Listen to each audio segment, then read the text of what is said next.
with my schedule, race day, I'm either working or out of town, but 3 or 4 days a week, if I can, man, I get to the local track, and even at 54, as long as I can throw my leg over that bike, we're going to ride, bro. Oh, that's awesome. Believe it. Amen.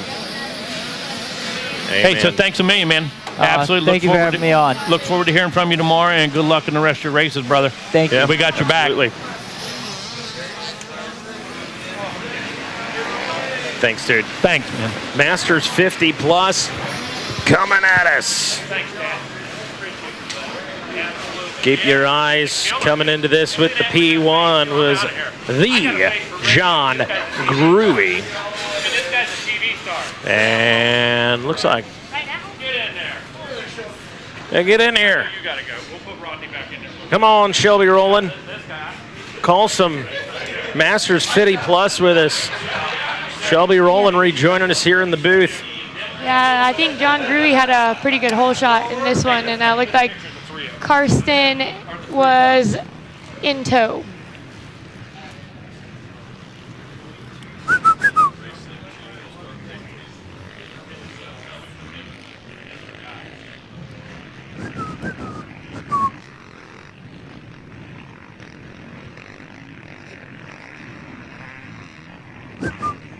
Yeah, go ahead, Wes Kane. Go on, driver. All right, thank you. Come on up on the podium. My third place finisher in Super Mini 1, 12 to 15. Give it up. The new Monster Energy Acquire. Finishing third, Tiger Wood, guys. Who do you want to thank? Levin Toy Designs, Monster Army, FC Suspension, Rod Dunlop, Links, FMF, 100%, and everybody else. Thank you so much. Congratulations out there. Good job. Tiger Wood. Will Caniger, come on up here. You finished second in your Super Mini class. Who do you want to thank? My mom, my dad, the whole SLBMX crew, Scott Goggles, MKS back at home, Power Band, and everybody else forgot. Thank you. Will Caniger, guys, give it up. Your motocross Super Mini 1 division, 12 to 15. There's your champ, Christian Yannick.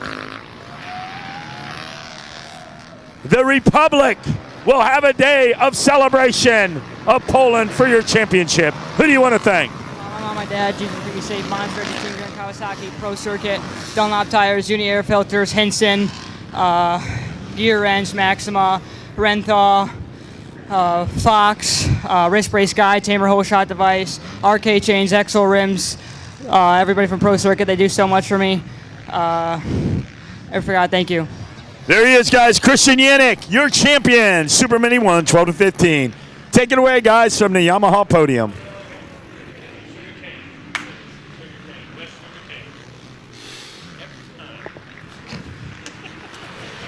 We welcome back into the booth the Rodney Tomlin and Shelby Rowland with us, calling this Masters 50 plus. Rodney's trying to get his mind right up here. John Gruey, meanwhile, he's got his mind right. He's out there rolling right now after one. He had a 4.5 second lead. And he's working on a Barry Cartson in the number 2 spot. Brian Carroll third. It's not fair that Megawatt makes comments just before I turn the microphone on, and he expects me to be able to hold composure or something like that.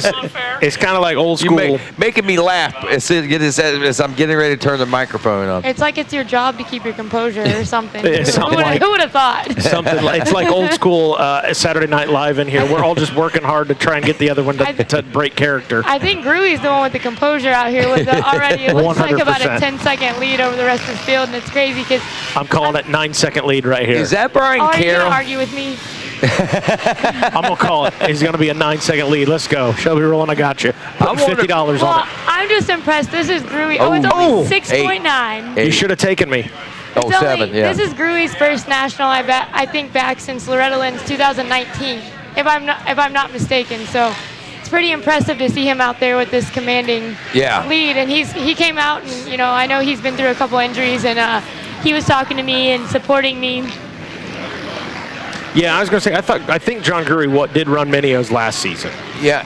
Yeah, he ran Mini-O's last season. He also raced at the Supercross Daytona. Yeah, he was at Daytona. He right. took a digger out there, but he was okay from that. It was qualifying, I think, for Loretta's. He had a bad incident on LaRocco's Leap at Redbud, so that kind of took him out of Loretta's for this year.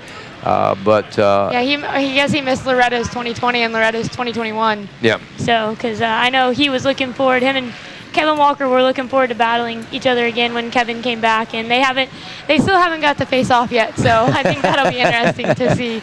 Maybe someday. Maybe someday. Maybe Loretta's 2022. Earl May back in the number 4 spot. Had gotten off to a pretty decent start here and running strong again. 5th place Troy Asimani, Mario Boisvert in the number 6 spot. Galen Dixon on the Suzuki in 7th. 8th place James Nagy, the number 11. 9th is Paul Goyette, and Tim Flippy, the number 10, rounds out the 10th place position. Hey, Rodney, got word from Win Kern. We're going to run tonight through race number 17. That is the senior 45 plus. We will pick up in the morning with race number 18, the 65 CC 10 to 11 limited. All right, my hat's off to Dan Reinhardt, our manager, our media manager down there at Racer TV. He's doing graphics and different things like that here as well, but he had it figured out. He said, we'll probably run to right here. I came up, I checked over Win Kern's shoulder, and that was his target spot a few minutes ago whenever I started checking that. And by golly, way to go, Dano. Yeah, Dan's been to 1 or 2 Mini-O's. I just run till dark. I don't count them, but now I started doing the math after I saw how well calculating Dan is. I started doing some math in my head, and I said, "Yep, looks like he's pretty much right." I finally got one right. I said we're going to be racing by 2 o'clock this afternoon. It was 1:56. I said, "Okay, that's pretty daggone good." You guys are doing I'm better normally than way me. off. I tend to do math in my head when I'm riding to see where I'm at overall. So I guess it's a little safer to be doing math up here than it is to be doing math out on the track. I'll come off and tell Mom what I got overall, and she's like, "Why do you know this?" And I'm like, "I was just doing math in my head." It keeps you calm. Yeah, it keeps my composure. Yep. So maybe that's what Gruey's out here doing the math. I don't think it's hard to do a 1-1 math calculation. But he is from Michigan, so it might be a little difficult. I won't tell him that you said that. Well, see, if I'm from Ohio, so we're allowed to take shots at each other like that. Okay, that's fair enough. It's always incredible to me to see what kind of endurance athletes do to take their mind off of the pain. I had a buddy, actually, not really an endurance athlete, but he's a boxer, Puerto Rican guy from up in New York, Mike Santiago, and he said he used to focus on the feel of his shorts hitting his leg when he was boxing, and that would take his mind off the pain of his face and the fatigue enough that he could stay in the ring with the guy, which terrifies me. If I'm in a fight with a guy and he's thinking about his shorts, I'm done. I got no shot. Yeah, that's what somebody asked me the other day. They were like, "How it took him a while to get my shoulder back in place," and they were an hour and a half, me, I think, right? Yeah, about an hour and a half, and they were asking me how I did it, and I said I was just mentally focused on the relief that would be brought to me once we got it back in. I wasn't worried about what was going on in the moment, and that's kind of how it is when you're in a moto. Like, you're focused on what you're getting out of the end result, then you're not worried about, I mean, there's times in the moto and you're just like, man, I'm tired, man, I'm this or that or whatever, but it's all about if you can mentally push past that and get focused on what the end result is going to be for you. If you can just push through that last little bit and, grunt it out. I think the pass might have been made on Barry Karsten. I do think you are correct. I've been watching this. Just got him going into the Gator pit. Yeah, I've been watching this battle unfold, and Brian Carroll has been battling with Barry Karsten for the last 2 laps.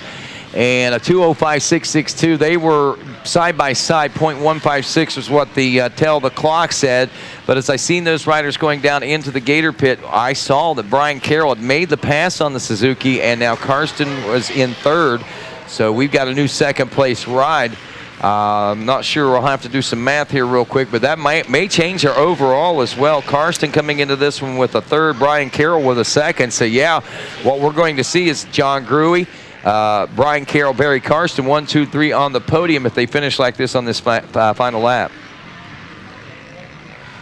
Gruey right now working his way through some traffic out there. Karsten may have made the pass back Okay. just into the rollers. It looks like I see a yellow bike Yep. in front of the blue one, so that'll be for the overall as well. Yep, that For was the second and third overall. They're going to finish overall how they finish in this moto. all right. So here they come.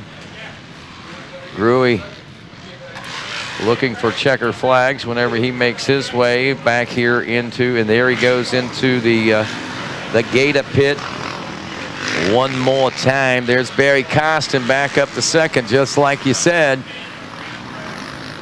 And Brian Carroll back in the number 3 spot. A good push by Brian, but a good push back by Barry Karsten, because as they were coming through the Gator pit and heading up and over, it looked like Barry may have relinquished that position and was going to let it slide, but not letting it happen as he takes second in the moto, and that will score second overall for Karsten, as well as he'll take home the silver behind John Gruey's 1-1s, and of course all gold there for him. Brian Carroll going 3-3 for a overall third place position and taking home the bronze. Actually, he goes 2-3. It was Barry Karsten going 3-2 for overall second. So they just kind of swapped around there. Like we said, the heavyweight carry